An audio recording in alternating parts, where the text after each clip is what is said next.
Assalamualaikum warahmatullahi wabarakatuh. Waalaikumsalam warahmatullahi wabarakatuh. Sedulur Ustadz Danu Official Channel. Kemudian dari Pak Haji Hasan juga, Haji Hasan Bisri BFC. Alhamdulillah kita bisa kumpul lagi di tempatnya Pak Ustadz nih, di klinik.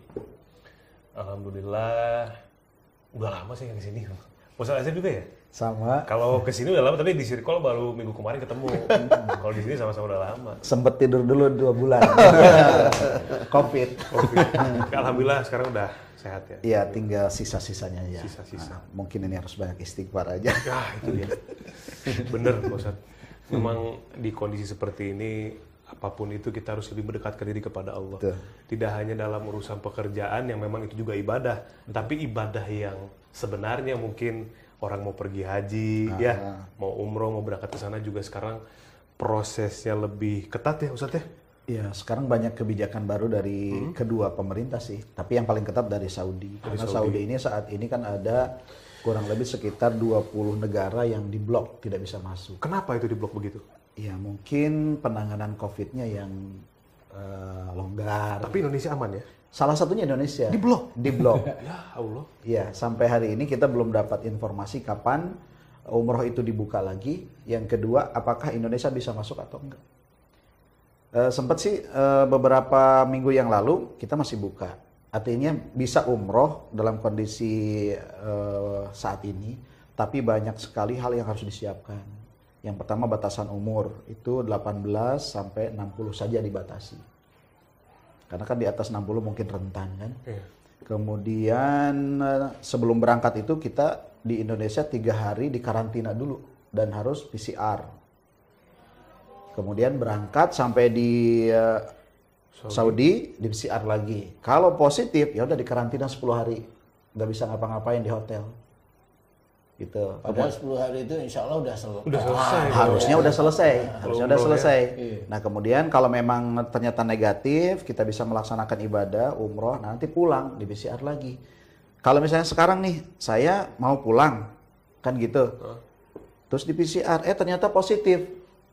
Nah maka dia saya tinggal 10 hari lagi ke depan. Rombongan pulang? Rombongan pulang. Nah Allah. Biaya ditanggung siapa? Nah saat ini biaya sih di ininya sama pemerintah Saudi. Cuma kan kalau yang biasa jalan ke luar negeri mungkin aman. Yang belum pernah. Nah yang dari kampung-kampung gitu kan. Atau yang kota pun jarang bepergian ke luar negeri lah. Itu kan bingung. Makanya resikonya sangat tinggi. Kalau saya sih berharap bahwa pertama mungkin COVID ini cepat selesai lah. Amin. Yang kedua, untuk saat ini sepertinya memang perlu berpikir 2 kali kalau mau berangkat umroh itu, karena risikonya tinggi, risikonya sangat tinggi gitu untuk keselamatan kita sih, gitu. Tapi mudah-mudahan sih ya di kemudian hari atau sebulan 2 bulan kemudian atau Ramadan inilah ya. Selesai sehingga bulan Syawal saya sama Pak Ustadz bisa berangkat. Amin. Amin. Insya Allah. Insya Allah lah. Sama guru kita kan. Kalau ini Pak Ustadz tadi bilang Indonesia di blok tuh saya bahasa ya, kenapa ya maksudnya? Harapan atau keinginan berangkat terlalu kuat gitu ya. Iya, maksudnya waktu itu dulu waktu lagi lenggang ya Pak Ustadz gitu. Saya tuh Allah apa belum ada panggilan atau bagaimana saya juga nggak tahu apa yang terjadi sama diri saya gitu ya. Iya. Tapi nanti deh kan gitu ya. Sebetulnya gini, maaf Mas Bobi saya potong. Orang bisa haji bisa umroh itu ada karena nisob.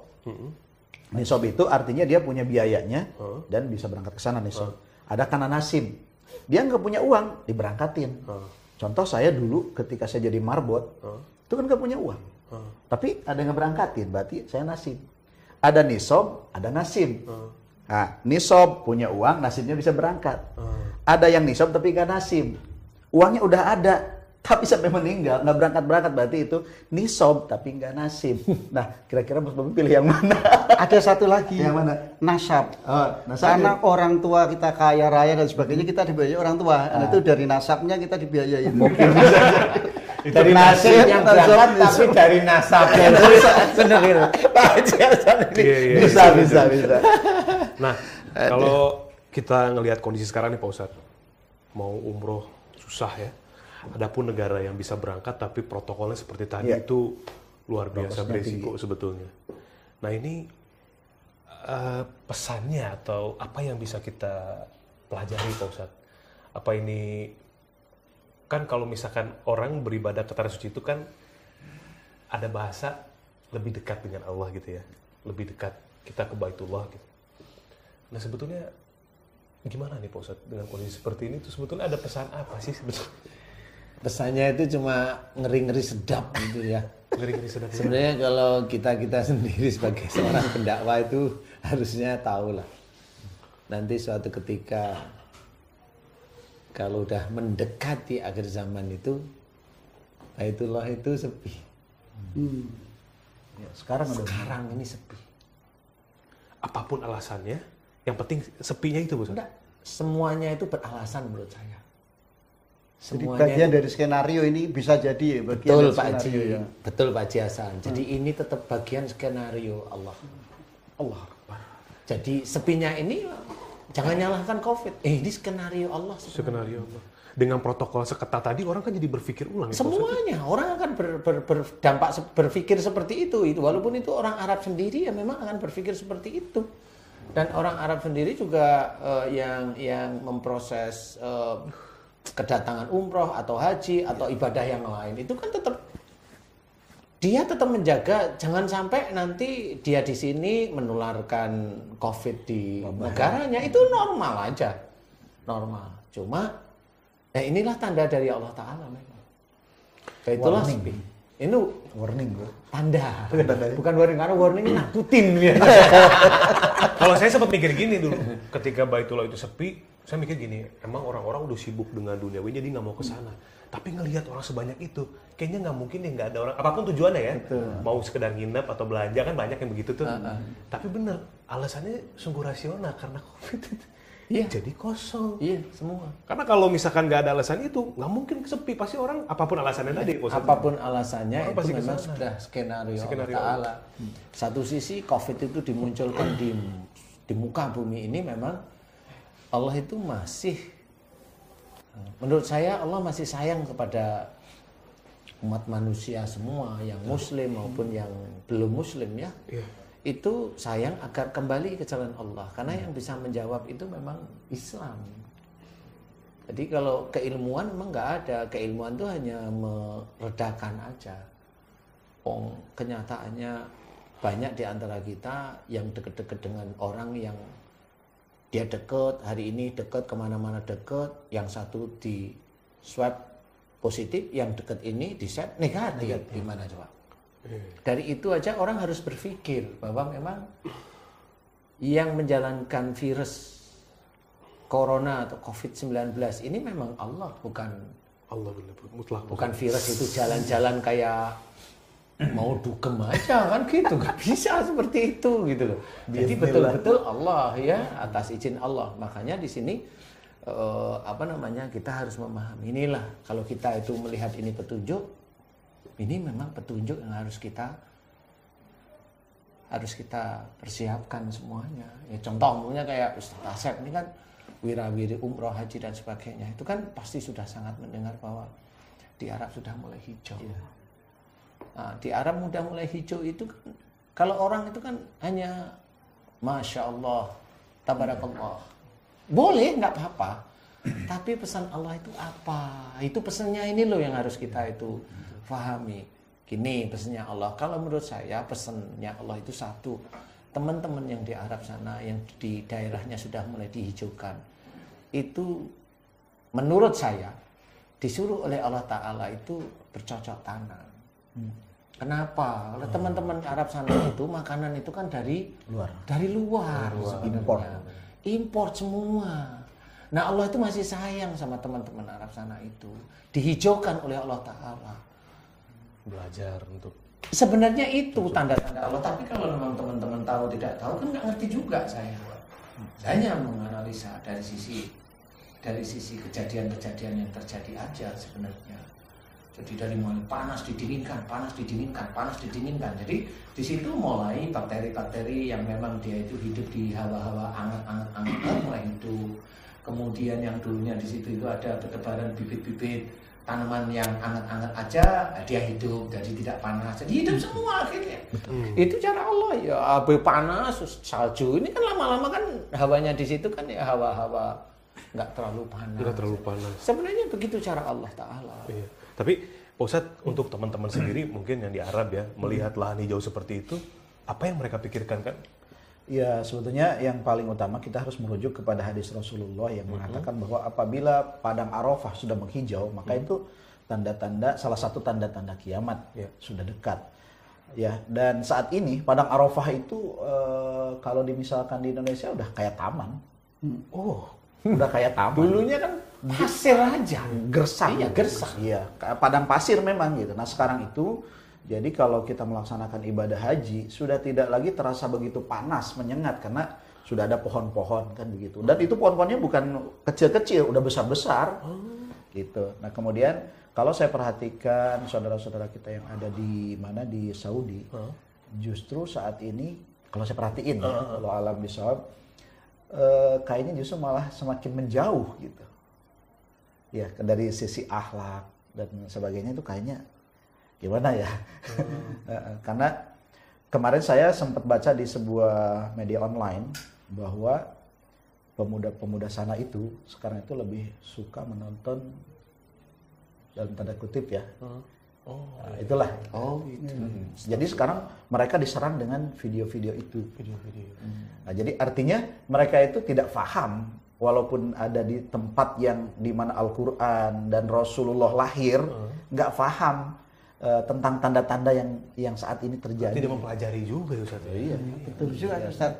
Beberapa minggu yang lalu saya juga baca. Jadi di sana itu ada gerakan untuk menanam berapa itu istilahnya 1000 pohon atau apa gitu di Arab itu. Iya. Termasuk di Riyadh itu.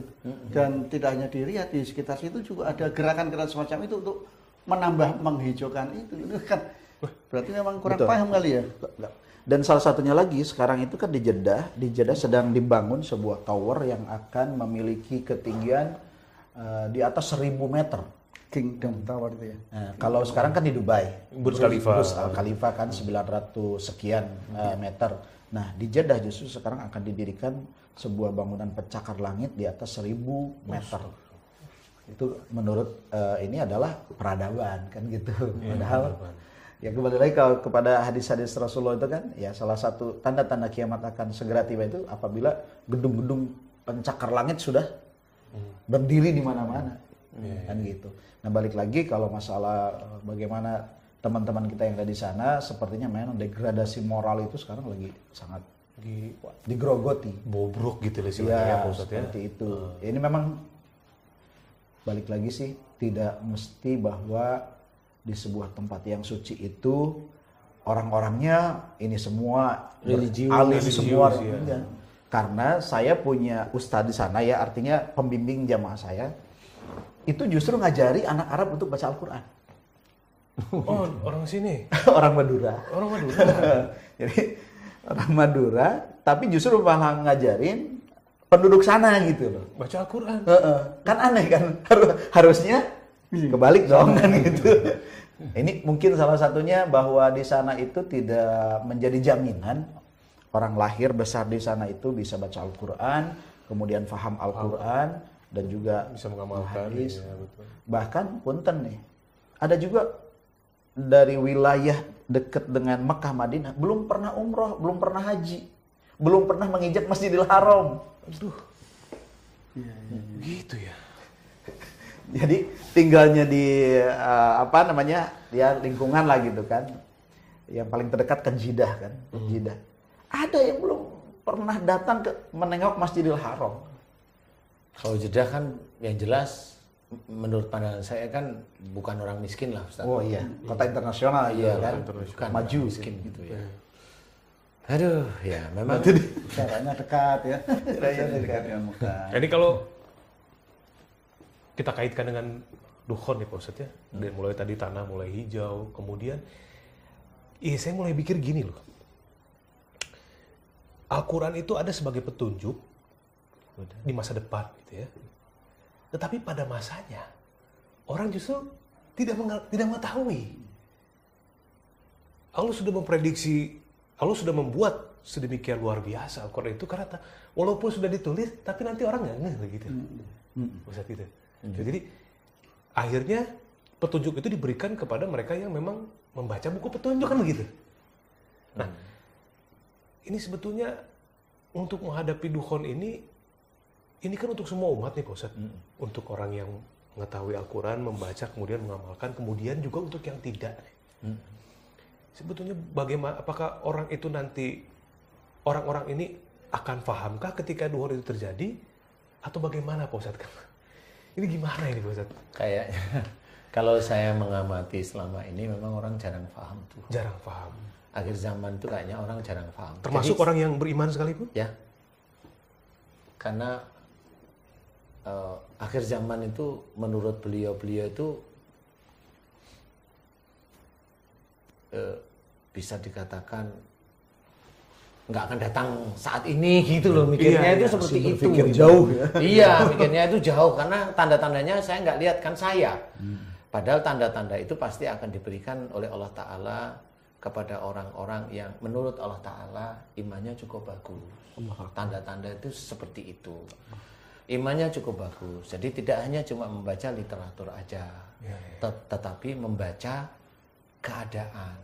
Jadi orang yang kelihatannya dia itu Islam, tetapi dia katanya Tuhannya hanya Allah, tetapi kenyataan aplikasi sehari-hari Tuhannya banyak. Tuhannya itu bisa anaknya. Loh kok anaknya? Dibangga-banggain anaknya. Masih rezeki buat saya. Iya. Kemudian kesuksesan anak. Kemudian kesuksesan dia sendiri. Jadi dia menuhankan pekerjaannya. Kalau dia itu cerdik pandai, dia menuhankan otaknya. Nah, itu tetap Tuhannya dia yaitu bukan Allah. Allah itu hanya cuma sekedar duhur kita sholat. Hanya itu dok. Berapa menit sih? 5 menit paling ya. Asal kita sholat. Tuhan yang beneran yang dikatakan Allah itu yang mana? Kadang nggak paham. Nah, inilah yang sebenarnya akhirnya keimanan orang Islam sendiri itu sebenarnya sudah tergerus. Kalau saya amati itu tergerus. Contoh orang Islam dengan orang Islam saling ejek. Ini golongan ini dengan ini saling ejek itu langsung ini saling menghancurkan, nggak boleh. Orang Islam yang kelihatannya baik mengejek orang Islam yang menurut dia kelihatannya dia itu tidak baik. Menurut dia. Ya masih alhamdulillah orang yang diejek itu senyum-senyum kan gitu ya. Ini orang yang mengejek itu punya kelompok yang besar umpamanya. Lah kelompok besar ini semuanya ngejek yang begini. Lah kan udah tahu. Ini syahadatnya sama. Allahnya sama. Kitabullah jelas. Mau berhaji kemana jelas. Nabinya sama. Betul. Gitu. Diejek. Dilemahkan menurut cara dia yang sebenarnya itu bukan cara Rasul sebenarnya. Lupa bahwa ini saudaranya yang sebenarnya nggak perlulah bicara seperti itu. Kan gitu ya. Kalau memang dia berbudi baik benar-benar seperti sunnah Rasul, ya berpikir aja. Dia harus berpikir bahwa itu saudara saya, nggak boleh saya ngomong seperti ini. Itu kan berarti dia hafal benar tentang hadis, hafal benar tentang Quran sebenarnya. Nah inilah yang menjadikan iman itu yang saya amati itu tergerogoti karena egonya dia, karena emosinya dia, karena merasa benarnya. Orang Muslim yang dia merasa benar tentang apa yang dia kerjakan, apa yang dia ketahui tapi dia tidak dijalankan, dia hanya merasa benar. Itu dianggap sesat oleh Allah Ta'ala. Allah yang menganggap sesat orang tersebut. Kalau kelompok satu merasa lebih benar, lebih baik daripada kelompok yang lain, Muslim, itu udah dianggap musyrik oleh Allah Ta'ala. Allah yang menganggap musyrik, bukan kita. Itu sebenarnya kehancuran bagi iman kita kalau kita itu tidak paham. Dan itu sudah dijelaskan di dalam Al-Quran. Masih aja kita begitu. Nah yang menyuruh orang lain itu ngobok-ngobok saudaranya sendiri siapa? Emang dari makmumnya? Ustaz, bener gak? Emang dari makmumnya Ustaz kira-kira? Nggak ada sih. Biasanya dari imamnya ya. Tapi terkadang ada juga memang Ustaz, ada sentilan-sentilan gitu kan. Biasanya jamaah itu memperbandingkan dulu tuh. Nah kalau misalnya si penceramahnya ini apa namanya tergoda. Nah keluarlah akhirnya, jadilah gibah kan gitu. Iya. Nah itu yang bahaya memang. Betul. Ketika seorang penceramah itu nggak mampu menjaga emosi, ketika diperbandingkan dengan ini langsung keluar wah gitu kan. Karena irinya, dia walaupun seseorang itu walaupun penceramah dia masih punya iri kok. Betul. Dia masih pingin dihormati, paling tidak di lingkungan jamaahnya. Betul. Dia pingin dilihat seperti inilah. Kalau dia pingin dilihat ya dia pasti rusak terus. Dia nggak akan mendapatkan hidayah sebenarnya. Hidayah itu tidak melalui seperti itu. Pandainya dia itu mensitir ilmu, enggak. Akhirnya dia hanya hafal ilmunya, tapi aplikasinya dia nggak ngerti. Sehingga semuanya dilabrak aja lah, bubar semuanya. Nah inilah pengkeroposan iman. Dan itulah tanda bahwa ini akhir zaman sudah sangat dekat. Pengkeroposan. Istilahnya kalau di dalam hadis riwayat Bukhari Muslim itu diceritakan bahwa fitnah itu sudah ada di halaman rumah kita. Oh iya betul. Halaman rumah itu maksudnya ya seiman itu sudah saling fitnah. Benar Pak Ustaz. Nah disinilah kita harus paham, lebih berpikir lebih tinggi lagi. Nah kan udah mulai, yuk kita persiapkan semuanya. Bagaimana kita itu mempersiapkan nanti di akhir zaman. Ini sudah mulai jelas kok. Malah kalau momennya ini cerita bener tapi bukan dari saya. Ini cerita dari teman saya Ustaz. Temen. Ini temen nih. Nama teman saya insya Allah ya. Namanya si Surya. Tanya sama saya. Ustaz, ya kok saya dengar. Nah ini teman saya itu teman Muslim, tetapi saya nggak tahu persis dia punya ilmu. Saya tahu dia punya ilmu, tapi memang saya kan nggak pernah utak-atik ilmunya dia. Udahlah biarin. Tapi dia bilang, Ustaz, kok saya dengar raja-raja yang muksa di Nusantara ini kok menurut para raja-raja yang muksa itu, orang itulah yang nanti akan menjadi unggulan di akhir zaman. Sesuatu yang Mengerikan. Bukan sesuatu yang pasti akan terjadi. Iya. Dan di situ insya Allah kayaknya orang itu tidak akan paham bahwa itu akhir zaman.